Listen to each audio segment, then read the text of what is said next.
ये तो हो ही नहीं सकता। तो आप किसे चुनोगे साथियों? आपको उस टाइम पे सी को चुनना है। नमस्कार साथियों, स्वागत है आपका आपके अपने यूट्यूब चैनल में। अब आप सोच रहे होंगे क्या ऐसी भी कोई ट्रिक होती है जिससे तुक्के सही हो जाएं? जी हाँ, बिल्कुल होती है और ये प्रूफ हुआ है साइंटिफिक चीज़ों से, ठीक है। लेकिन इसकी क्या कंडीशन होती है, किस कंडीशनों में तुक्के लगाए जाते हैं और हमारे तुक्के सही निकलते हैं, वो आपको पता होना जरूरी है। आप किसी भी एग्जाम की तैयारी कर रहे हो, वनडे एग्जाम की, XYZ टोटल, ठीक है, ये ट्रिक आपकी 100% काम करेगी। लेकिन क्या कंडीशन रहेगी वो आपको जानना जरूरी है। साथियों, यदि आप चैनल पर नए हो तो चैनल को सब्सक्राइब कर लेना, प्रेस कर लेना बेल आइकन को। आपको इस चैनल पर ऐसी ही इंटरेस्टिंग वीडियोस मिलती रहती हैं जो कि आपकी लाइफ में काफ़ी इंपॉर्टेंस रखती हैं। तो चलते हैं अपने टॉपिक की तरफ। अगर देखा जाए तो आपके एग्जाम के दो मोड होते हैं, यानी मोड ऑफ एग्जामिनेशन, परीक्षा के प्रकार, ठीक है। एक होता है ऑनलाइन CBT, जिसमें कुछ ऐसे एग्ज़ाम होते हैं जिसमें नेगेटिव मार्किंग होती है और कुछ में नेगेटिव मार्किंग नहीं होती। दूसरा होता है हमारा ऑफलाइन, जो कि OMR सीट पे होता है,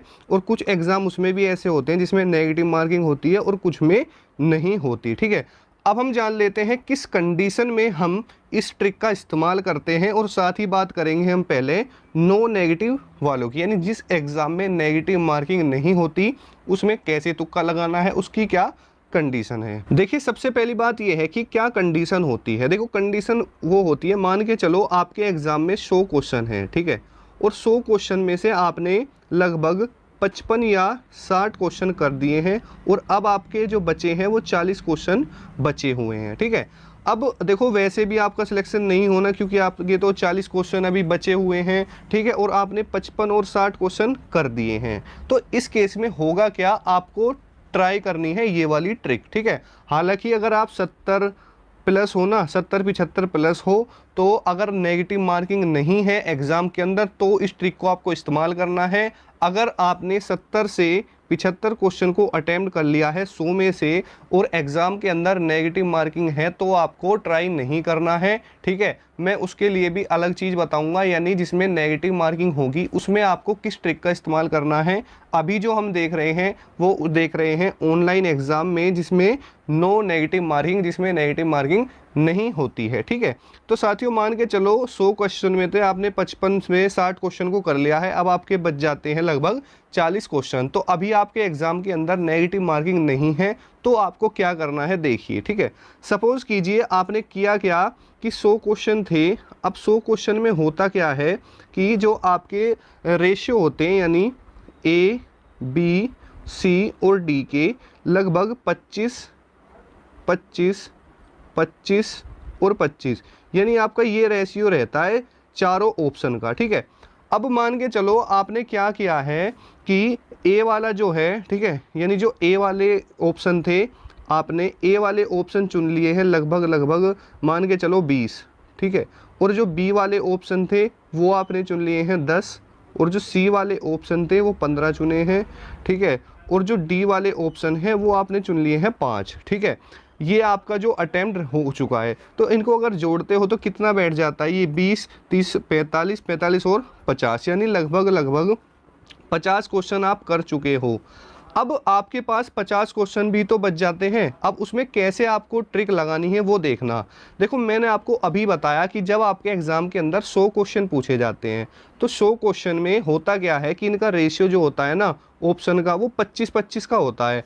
अब आपने जब ए ऑप्शन के 20 क्वेश्चन कर लिए हैं, तो सबसे कम प्रोबेबिलिटी रह जाती है ए ऑप्शन के सही होने की, ठीक है। अब सी देखो, सी में भी आपने 15 कर लिए हैं, तो सबसे ज़्यादा प्रोबेबिलिटी जो है ना वो बी की और डी की रह जाती है, ठीक है। लगभग अगर देखा जाए तो सबसे ज़्यादा जो प्रोबेबिलिटी है वो डी की है। अगर आप बचे हुए क्वेश्चन में क्या करोगे मैं आपको बता देता हूँ, ठीक है। दूसरे पेज पे चलते हैं। मान के चलो अब आपके सामने ये ऑप्शन है, ठीक है। आपको मैं 2 ट्रिक बताऊंगा, ध्यान से समझना। अब आपके पास 50 क्वेश्चन रिमेन रह चुके हैं, ठीक है। जैसा कि मैंने आपको बताया कि जो डी है उसमें डी ऑप्शन के आपने मात्र 5 क्वेश्चन सही करे हैं, ठीक है। आपके पास अभी 20 बच जाते हैं। अगर आप उन 50 में सब में डी लगाओ ना, तो भी लगभग आपके 15 से 18 क्वेश्चन सही हो जाएंगे। आप मेरी बात को समझ पाए? यानी आपने क्या रेशियो बनाया था, यानी ए के मान के चलो आपने 20 कर लिए, बी के मान के चलो 10 कर लिए, सी के 15 और डी के कर लिए 5। अगर आप जो आपके रिमेन क्वेश्चन बच जाते हैं, अगर सब में डी ऑप्शन भी लगाते हो ना साथियों, तो आपके लगभग 15 से 18 क्वेश्चन बिल्कुल राइट हो जाएंगे, क्योंकि आपने रेशियो क्या बनाया है कि 25-25 रेशियो में सबसे कम जो आपने टिक करे हैं वो डी ऑप्शन वाले करे हैं, और जो रिमेन बचे हुए हैं ना वो आपके क्या होंगे, डी ऑप्शन वाले होंगे। ठीक है, ये तो हो जाती है आपकी पहली ट्रिक। ठीक है, जिसमें आप 25-25 का रेशियो बनाते हो। मैं ये नहीं कहता कि 25 ही होंगे, हो सकता है किसी में ए के 23 हों, बी के 27 हों, सी के आप 26 मान सकते हो, डी के 22 मान सकते हो, लेकिन 20+ ही रहने वाले हैं, ये बात पक्की है। जिस एग्ज़ाम में भी 100 क्वेश्चन होते हैं उसमें लगभग ABCD के 25-25 रेशियो होते हैं, और ये ट्रिक 100% काम करती है। ठीक है, ये तो हो जाती है आपकी पहली, जिसमें नेगेटिव मार्किंग नहीं होती है, ध्यान से समझ लेना।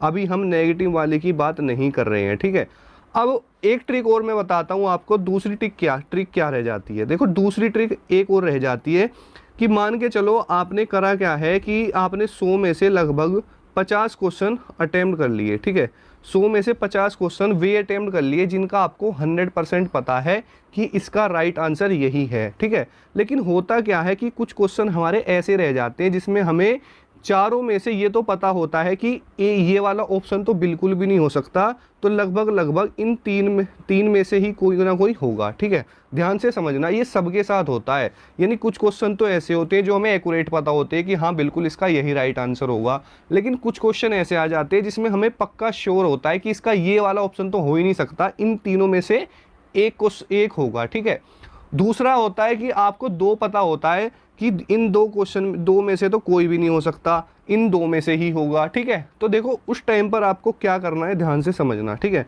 मान के चलो मेरे पास ये चार क्वेश्चन थे और मुझे पता था कि पहले क्वेश्चन में ए नहीं हो सकता। ठीक है, तो साथियों जब आपको पता रहे ना कि ए नहीं हो सकता और आपके पास 3 बचे, तो आपको इस केस में कौन सा ऑप्शन चूज करना है साथियों, सी। ध्यान से समझना। ठीक है, मान के चलो आपके सामने कोई क्वेश्चन आया और उसमें आपको पता है कि ए ऑप्शन तो बिल्कुल भी नहीं हो सकता, तो उसमें आपको कौन सा चूज करना है, सी चूज करना है। मेरी बात को ध्यान से समझ लेना। ठीक है, मान के चलो दूसरा क्वेश्चन आपके सामने आ गया, आपको पता है कि डी तो किसी कीमत पर भी नहीं हो सकता, तो आपको कौन सा चूज करना है साथियों, बी वाला चूज कर लेना है। क्लियर हो रही है बात। अगर आपसे मैं बात करता हूँ तीसरे की, अगर मुझे पता है कि भाई सी क्वेश्चन तो बिल्कुल भी नहीं हो सकता, सी ऑप्शन बिल्कुल भी राइट नहीं हो सकता, इन तीनों में से ही होगा, तो इस केस में आपको ए को चुनना है। इस बात को ध्यान से समझ लेना। ठीक है, अगर हम बात करें फोर्थ की, अगर आपको पता है कि बी ऑप्शन तो किसी भी कीमत पर राइट नहीं हो सकता, तो इस केस में आपको किसको चुनना है साथियों, इस केस में आपको चुनना है सी को। किसको चुनना है, सी को चुनना है, जिसमें आपको ये पता हो कि एक तो बिल्कुल भी नहीं हो सकता, इनके अलावा तो मैंने सारे ऑप्शन बता दिए, आपको बिल्कुल ध्यान से समझ लेना। ये वो थे जिसमें आपको एक का पता होता है कि ये बिल्कुल नहीं होगा, 3 में से आपको डाउट होता है। ठीक है, अगर हम बात करते हैं कि आपको 2 का पता है, मैंने मान लिया कि भाई पहले क्वेश्चन में मुझे पता है कि पहला तो हो ही नहीं सकता और भाई डी भी नहीं हो सकता, अब मुझे इन दोनों पे डाउट है, तो इन दोनों पे डाउट है तो कौन सा सही होगा। देखो जब आपका ए और डी दोनों आपको पता रहे कि ये सही नहीं होगा, तो आपको हमेशा कौन सा चुनना है, हमेशा बी। कौन सा चुनोगे, बी। जब आपको पता रहेगा कि ऑप्शन ए और ऑप्शन डी में से कोई सा भी नहीं सही है, तो आपको बी चुनना है। अगर मान के चलो आपके सामने आ जाए कि बी और सी तो हो ही नहीं सकता, बी और सी तो हो ही नहीं सकता, ऐसे में आपको किसे चुनना है, ए को चुनना है। ठीक है, अगर आपके सामने ऐसा आ जाए कि ए और सी तो हो ही नहीं सकता, ए और सी तो हो नहीं सकता, तो आपको कौन सा चुनना है, डी चुनना है। अगर आपके सामने आ जाए कि इनमें से हमारा बी और डी ये तो हो ही नहीं सकता, तो आप किसे चुनोगे साथियों, आपको उस टाइम पे सी को चुनना है। ठीक है, तो मैं उम्मीद करता हूँ कि आपको मेरी बात समझ में आई होगी। ठीक है, इसी की एक ट्रिक और भी है जिसमें आपको लगातार क्वेश्चन, जैसे आपको 10 क्वेश्चन लगातार नहीं आते, ये ट्रिक जब ही काम करेगी, यानी लगभग आपके 6 से 9 या फिर 12 तक ठीक है। यानी 10-12 क्वेश्चन लाइन से आपको बिल्कुल भी नहीं आते। जैसे सपोज करो मेरे सामने ये 4 हैं क्वेश्चन और मुझे ये चारों ही नहीं आते, ठीक है, तो मैं इसमें क्या करूँगा, इसमें रेशियो आपको बनाना है हमेशा 3-3 का। यानी जो स्टार्टिंग के 3 हो गए, मैं तीनों में क्या भरूँगा, ए भरूँगा, ठीक है। जो मेरे, अब मान के चलो मैं 5, 6, 7 आगे चला गया, तो दूसरा मुझे रेशियो क्या बनाना है, ऐसे ही बी और बी का, ऐसे ही आपको सी करते चले जाना है। यानी आपको 3-3 के पेयर बताते चले जाने हैं। लेकिन इसकी भी कंडीशन है, इसकी कंडीशन ये रहेगी कि लगातार आपको क्वेश्चन नहीं आते हो, तब आपको इसको आपको यूज़ करना है, जैसे मैंने अभी आपको बता दिया है, ठीक है। देखिए मैं आपको एक छोटी सी चीज़ बता देता हूँ, ध्यान से समझना। हमेशा इस ट्रिक का इस्तेमाल आप कब करोगे, ठीक है। मान के चलो आपने 100 में से 50 या 55 क्वेश्चन ही आपको आ रहे हैं, आगे आपको आ ही नहीं रहे और नेगेटिव मार्किंग नहीं है, तो आपको क्या करना है, तुक्का लगाना ही पड़ेगा, क्योंकि आपका वैसे भी नहीं हो रहा। और जो मैंने आपको ट्रिक बताई है ना, आप उसका इस्तेमाल करके देखना एक बार, बिल्कुल 100% आपका स्कोर इंक्रीज हो जाएगा, ठीक है। देखो अगर आपने लगभग 75 से 80 क्वेश्चन कर दिए हैं और पेपर के अंदर नेगेटिव मार्किंग नहीं है, तो भी आपको ये तुक्का ज़रूर लगाना है। अगर नेगेटिव मार्किंग ना हो तो ठीक है, फिर भी आपको लगाना ही लगाना है। लगाओ या मत लगाओ वो आपकी मर्जी है, ठीक है। लेकिन जब नेगेटिव मार्किंग नहीं है तो पूरा करना ही बेटर होता है, ठीक है। अब साथियों मैं आपसे एक चीज़ और कहना चाहूँगा। देखो आप किसी भी एग्ज़ाम में जाएं, पहली बात तो ये है कि तुक्के के भरोसे बिल्कुल मत जाए। सबसे बड़ी बात होती है आपकी मेहनत, ठीक है, मेहनत और तैयारी, ठीक है। अगर आप तैयारी करोगे तो आपको तुक्के की ज़रूरत नहीं पड़ेगी। ये बात सिर्फ उनके लिए है जब वो बिल्कुल एक वो केस आ जाता है कि भाई अब तो सिलेक्शन होना ही नहीं है, यानी हम तो 50 पर ही रुक गए हैं, ठीक है। तो देखिए बिना मेहनत के कुछ भी नहीं मिलता, तो इसलिए मेहनत करिए, पढ़िए, ठीक है, उससे ही आपको सिलेक्शन मिलेगा। साथियों अगर आप हमारी चैनल पर नए हैं तो चैनल को सब्सक्राइब कर लेना, वीडियो अच्छी लगी हो तो लाइक करें और एक कमेंट जरूर करें। मिलते हैं नेक्स्ट वीडियो में। जय हिंद, जय भारत।